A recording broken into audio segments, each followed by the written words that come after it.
Hello artists, and welcome to Creativity Time with Julia Major. This is a place where I teach you new tricks and techniques, but ultimately you are the artist. I hope that you will like and subscribe. So today we're going to be talking about something that I'm really proud and excited about. I have come up with a new technique. Many artists use glue resists out of the bottle, but I had the idea to do glue printing. I'm sure it's been done somewhere by some artists, but I hadn't seen it before and I was really excited to come up with my way of doing it.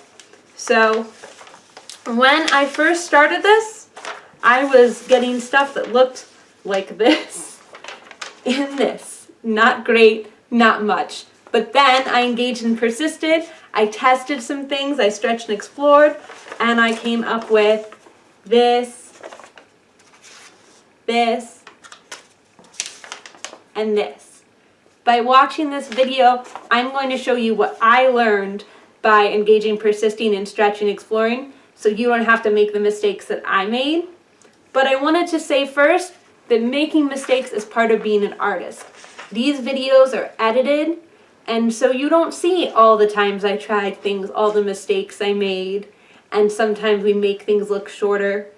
I want you to know that the artistic process involves experimentation and taking risks, and that ultimately means there's going to be mistakes. Be proud of those mistakes because that's where the learning is. And that's that studio habit, engage and persist. It's okay to try something new, it's okay to recycle an artwork, but don't give up on being an artist entirely, and make sure that you embrace those mistakes for the learning they offer. Here are the essentials for this project. You need some cardboard or some foam. I recommend using cardboard because even though I showed foam stamping in a previous video, cardboard is typically easier to cut and easier to find, so save your foam for when you want to do some carving. 2 brushes at least. I normally like to use a Q-tip to put on tacky glue, but in this case I think a brush works really nicely. Some kind of writing instrument, either a marker, a pen, etc.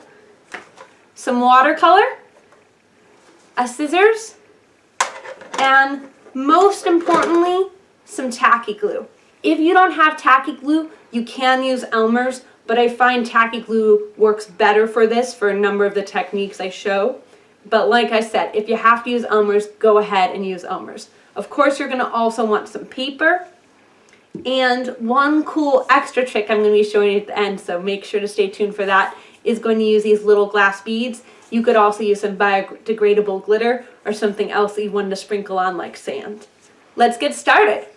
I recommend that you draw out your composition first on a paper just so that you can work out the kinks and practice your design. Then you're going to want to draw it on cardboard.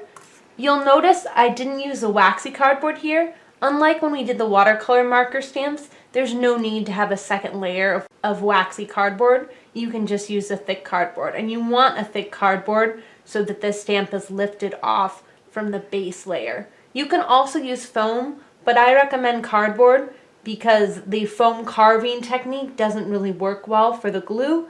And if you're not carving, you probably don't want to waste the foam. Here's a seashell stamp that I made based off of this design.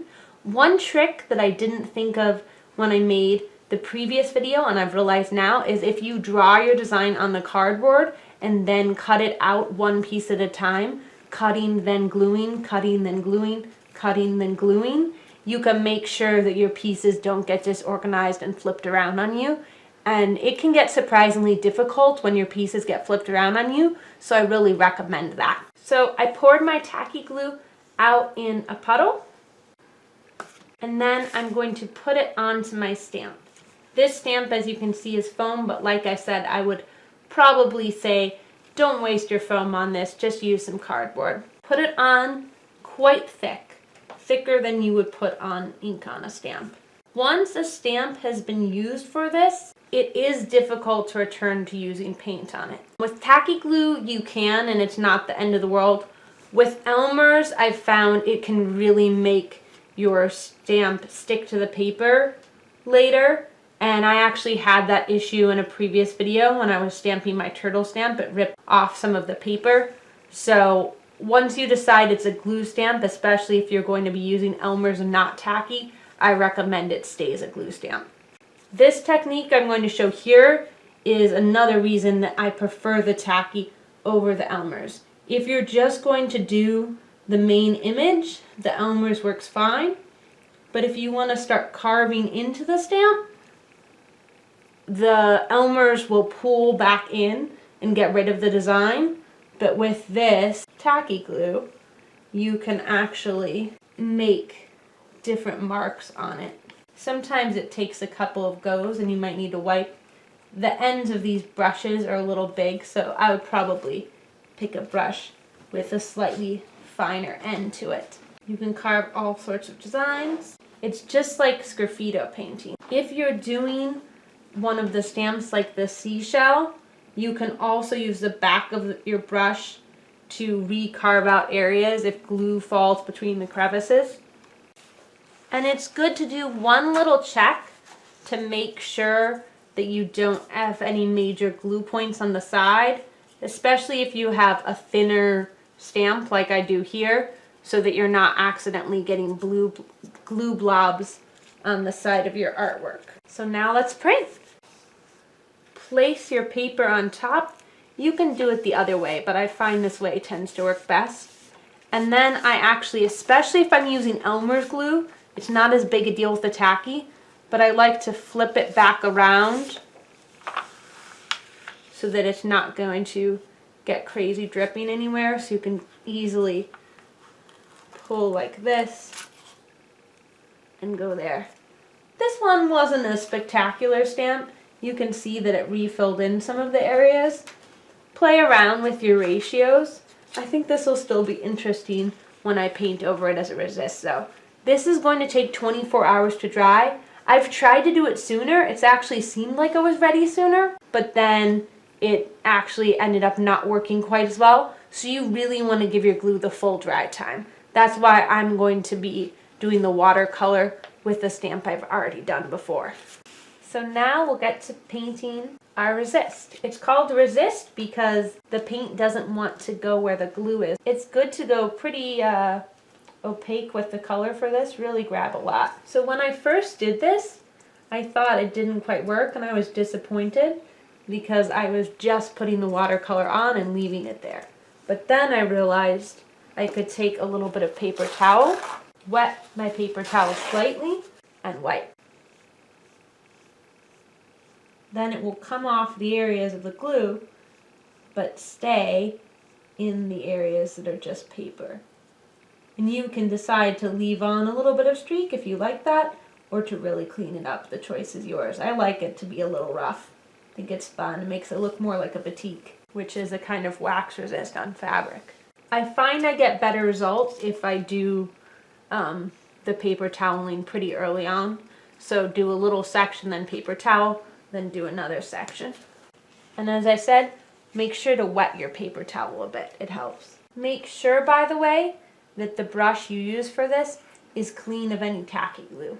In fact, when you use a brush with tacky glue, you need to clean it immediately. You do not want tacky glue sitting on a brush. It will ruin it. It will ruin it completely.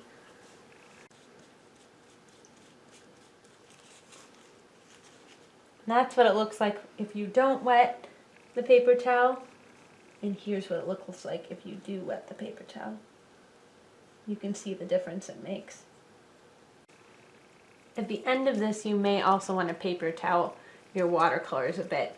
I'm a little bit messier with my watercolors than some people are, but if you just do a little paper towel at the end, it cleans them up.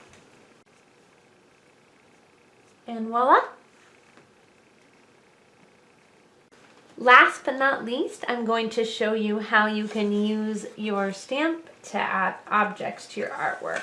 Some of you have been asking me what you can do with sand, and this is one thing you could do. I should have actually put the stamp under. Again, that technique tends to work better, but I put it on top and that still works. If you're going to be using sand, biodegradable glitter, or beads, it's really good to have a container you work in so you don't make a huge mess.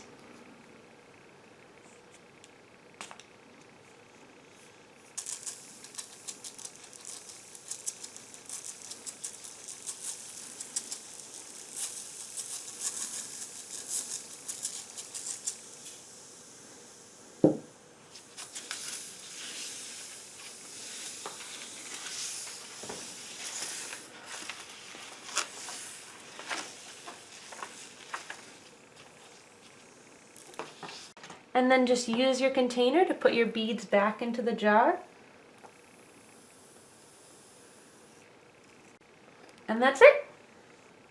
And whatever you do, don't forget to clean your brushes. You can also wipe off your stamp, or you can leave that residue on and just let it dry for a shinier stamp. That's fine as well. If you had a good time, please like and subscribe, send it to a friend, and thanks for coming to Creativity Time with Julia Major. Live life colorfully.